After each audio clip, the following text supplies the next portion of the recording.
భయపెడుతోంది. వరుసగా వారం రోజుల నుంచి కరోనా కేసులు అంతకంతకు పెరుగుతున్నాయి.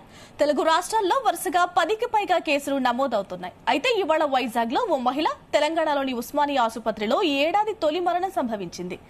దీంతో కరోనాపై అలర్ట్ గా ఉండాలని ప్రజలను ఆదేశించారు తెలుగు రాష్ట్రాల అధికారులు.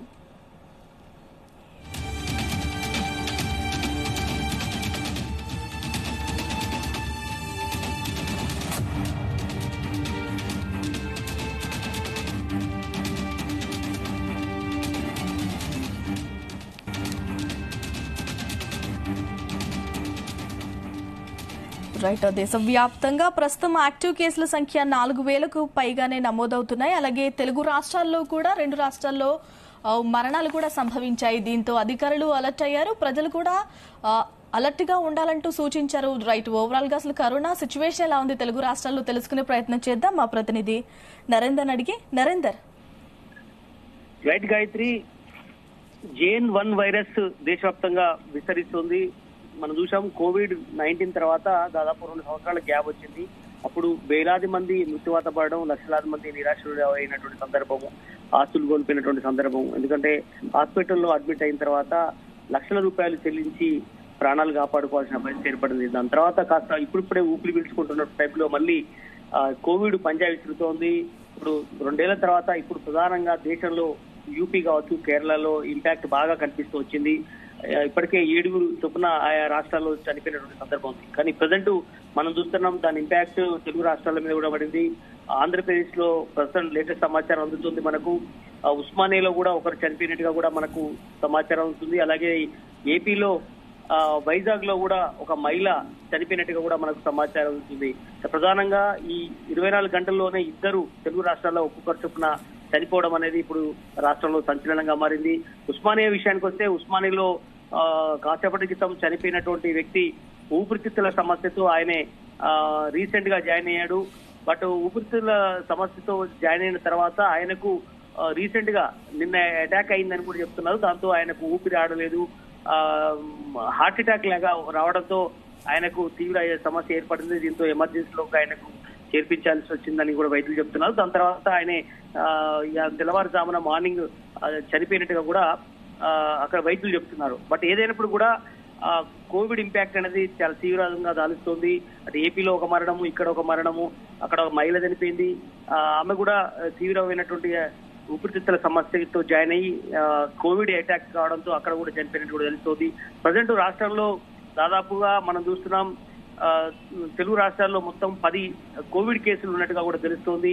ఇప్పటికే సంగారెడ్డిలో 4 కేసులు, అలాగే వివిధ జిల్లాల్లో ఒక్కొక్కటి చొప్పున తెలంగాణలో ఉన్నాయి. ఆంధ్రప్రదేశ్ చూసుకున్నట్టయితే ఆంధ్రప్రదేశ్ లో వివిధ జిల్లాల్లో మొత్తం 29 పాజిటివ్ కేసులు, యాక్టివ్ కేసులు ఉన్నట్టుగా కూడా మనకు సమాచారం ఉంది. దేశవ్యాప్తంగా ఒకసారి చూస్తే 4,170 యాక్టివ్ కేసులు దేశవ్యాప్తంగా ఉంటే అత్యధికంగా దాదాపు 90% మేర కేరళలోనే కనిపిస్తున్నాయి. దీనికి ప్రధాన కారణం చలి తీవ్రంగా ఉన్నటువంటి నేపథ్యం. అదే సమయంలో ఇప్పుడు క్రిస్మస్ వేడుకలే కావచ్చు, జనవరికి సంబంధించినటువంటి న్యూ ఇయర్ వేడుకలే కానీ, పండుగలు, అయ్యప్ప భక్తులు వరుసగా ఒకే సమూహంగా వాళ్ళు పూజలు నిర్వహించుకోవడం, ఇట్లాంటి కార్యక్రమాల వల్ల పెద్ద ఎత్తున కూడా అంటే ఎవరు కూడా మాస్కులు పెట్టుకోని పరిస్థితి. ఒక పక్క కేంద్ర ప్రభుత్వం కూడా మాస్కులు పెట్టుకోవాలని ఒక పక్క గైడెన్స్ ఇస్తుంది. అదేవిధంగా RT-PCR టెస్టులు కూడా పెట్టాలి అని కూడా ఇప్పటికే గైడెన్స్ చేసింది. అయినప్పటికీ కూడా ఆశించిన స్థాయిలో ఆయా రాష్ట్రాల్లో కోవిడ్ టెస్టులు అయితే జరగడం పరిస్థితి మనకు కనిపిస్తుంది. నెల రోజుల నుంచి ఈ ఇంపాక్ట్ మరింతగా కనిపిస్తుంది. JN.1 కేసు అనేది, వైరస్ అనేది మొదటగా కేరళలో స్టార్ట్ అయింది. దాని తర్వాత యూపీలో కానీ, అలాగే వివిధ రాష్ట్రాలకు, నెమ్మదిగా తెలుగు రాష్ట్రాల్లో కూడా దాని ఇంపాక్ట్ అయితే కనిపిస్తుంది. ప్రధానంగా పెరగడానికి గల కారణం చలి తీవ్రత అనేది ప్రధానంగా కనిపిస్తుంది. తక్కువ సెంటిగ్రేడ్ ఉష్ణోగ్రత నమోదు అవుతుండడం, చలి గాలుడు వీస్తుండడం నేపథ్యం, అదేవిధంగా పండుగల సెలవులతో విపరీతంగా ఇష్టానుసారంగా సామూహికంగా వేడుకల్లో పాల్గొనడం అనేది దీని ఇంపాక్ట్ ఎక్కువగా కనిపించేది. మరింత కూడా పెరిగే కేసులు పెరుగుతాయని కూడా సమాచారం ఉంటుంది. అందుకు అనుగుణంగానే ఖచ్చితంగా ఇది అత్యవసర పరిస్థితిగా జాతీయ నాయకత్వం మొత్తం కూడా దీని మీద దృష్టి పెట్టాలని కూడా ఇప్పటికే కేంద్ర ప్రభుత్వం చెప్తూ వస్తోంది. ఇవాళ ప్రత్యేకించి ఒక సమావేశం కూడా ఏర్పాటు చేసుకోవాలి. హెల్త్ కి సంబంధించినటువంటిది కూడా అనుకుంటూ దీనికి సంబంధించి మరి కాసేపట్లో ఢిల్లీలో ఈ కార్యక్రమం జరిగే అవకాశం అయితే కనిపిస్తుంది. ఏదైనప్పుడు కూడా JN1 వైరస్ అనేది పంజాబ్ ఇస్తున్నటువంటి నేపథ్యంలో 2 ఏళ్ల తర్వాత మళ్ళీ కరోనా మాట వినడంతో అందరూ కూడా తెలుగు రాష్ట్రాల్లో భయపడాల్సిన పరిస్థితి ఏర్పడింది. బట్ మున్ముందు రాత్రి వేళలో ఒక నైట్ కర్ఫ్యూ పెడతారన్నట్టు ఒక సమాచారం కూడా మనకు ఢిల్లీ నుంచి సమాచారం అవుతుంది. ఏదైనప్పుడు కూడా కేసుల సంఖ్య గణనీయంగా పెరుగుతున్న నేపథ్యంలో వైద్య ఆరోగ్య శాఖకు అప్రమత్తంగా ఉండాలని కూడా ఎప్పటికప్పుడు చెప్తున్నారు. సరైనటువంటి మాస్కులు కావచ్చు, ఆర్టీపీసీఆర్ టెస్టులకు సంబంధించి కావచ్చు, అన్ని కూడా అప్రమత్తంగా ఉండాలని కూడా ఇప్పటికే కేంద్ర ప్రభుత్వం చెప్తూ వస్తుంది. అందుకు అనుగుణంగా వైద్య ఆరోగ్య శాఖ ఎప్పటికప్పుడు అలర్ట్ గా ఉంటుంది.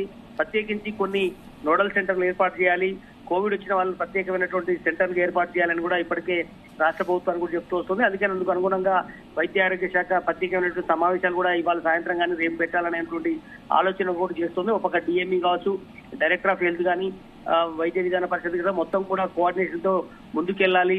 లేదా చలి తీవ్రంగా ఉండడం మధ్యలో ఆస్తమా కావచ్చు, అదేవిధంగా బ్రాంకైటిస్ కావచ్చు, అలాగే ఊపిరితిత్తుల సమస్యలు ఉన్న వాళ్ళకు మరింతగా పెరిగే అవకాశం ఉంది. అదేవిధంగా ఎయిడ్స్ పేషెంట్స్ కావచ్చు, గర్భిణీలు కావచ్చు, వృద్ధులు కావచ్చు, చిన్నపిల్లలు కావచ్చు, ఇట్లాంటి వాళ్ళకు ఎక్కువ ఇంపాక్ట్ ఉండే అవకాశం ఉంది. కాబట్టి కోవిడ్ పట్ల తగు జాగ్రత్తలు తీసుకోవాలని కూడా సూచిస్తోంది గాయత్రి. నరేందర్, ఇప్పుడు మనం చూస్తే మెట్రోపాలిటన్ సిటీ అయిన హైదరాబాద్ లోనే కరోనా కేసులు ఏవైతే 55లో 45 ఇక్కడే నమోదవుతున్నాయి. సో ఏమైనా ప్రత్యేక మార్గదర్శకాలు చెప్పారా? ఖచ్చితంగా డిస్టెన్స్ మెయింటైన్ చేయాలని, ఎందుకంటే కోవిడ్-19 ఇప్పుడు ఎట్లాంటి రూల్స్ అండ్ రెగ్యులేషన్స్ ఉన్నాయో ఈ JN1 వైరస్ విషయంలో కూడా సేమ్ రకాల గైడ్ లైన్స్ ఇప్పుడైతే కేంద్ర ప్రభుత్వం చెప్తూ వస్తోంది. అందుకు అనుగుణంగా మార్గదర్శకాలు కూడా రిలీజ్ చేస్తోంది. ఎందుకంటే ఖచ్చితంగా డిస్టెన్స్ మెయింటైన్ చేయడం ద్వారానే ఖచ్చితంగా నివారించడానికి ఆస్కారం ఉంది. ఎవరు కూడా మళ్ళీ చేతిలో చేసి నమస్కరించుకోవడం కావచ్చు, అట్లాంటివి చేయడం అనేది కరెక్ట్ కాదు. షేక్ హ్యాండ్ ఇచ్చుకోవద్దు. అదేవిధంగా చేతులు ఎప్పటికప్పుడు శుభ్రంగా ఉంచుకోవాలి. అదేవిధంగా గుంపు ఉండకూడదు. 3-4 మించి ఎక్కువ మంది ఒకే దగ్గర నిలబడి మాట్లాడడానికి లేదు. ఎందుకంటే ఇది తుంపర్ల ద్వారా లేదంటే గాలి ద్వారా ఇట్లా చేతులు అంటించుకోవడం ద్వారా ఇట్లా వస్తుంది. కాబట్టి ఖచ్చితంగా కూడా దాన్ని నివారించాలంటే దూరంగా ఉండే మాట్లాడాలి అనేది మాత్రం ఇప్పటికే వైద్య ఆరోగ్య శాఖ నుంచి చెప్తుంది. మాస్కులు విధిగా ధరించాలి. ఒక పక్క చలిగాలి విస్తరణతో అందుకు ఊపిరితిత్తుల సమస్యలు రాకుండా ఉంటుంది. అదేవిధంగా కోవిడ్ కూడా నివారించుకోవడానికి వీలుంటుంది. కాబట్టి విధిగా ప్రతి ఒక్కరు కూడా, ముఖ్యంగా వృద్ధులు, చిన్నపిల్లలు బయటకు వచ్చేటప్పుడు మాత్రం ఖచ్చితంగా ఇప్పుడు స్కూల్స్ కూడా నడుస్తున్నాయి కాబట్టి ఖచ్చితంగా వాళ్ళకు మాస్కులు ధరించే పంపాలి అనేటువంటిది కూడా సూచిస్తున్నారు. ఖచ్చితంగా ఆ రకంగా చేస్తే దీన్ని స్ప్రెడ్ కాకుండా నివారించే అవకాశం ఉంటుందని కూడా వైద్యులు చెప్తున్నటువంటి పరిస్థితులను గమనిస్తున్నాం Gayatri. Right Narender, thank you.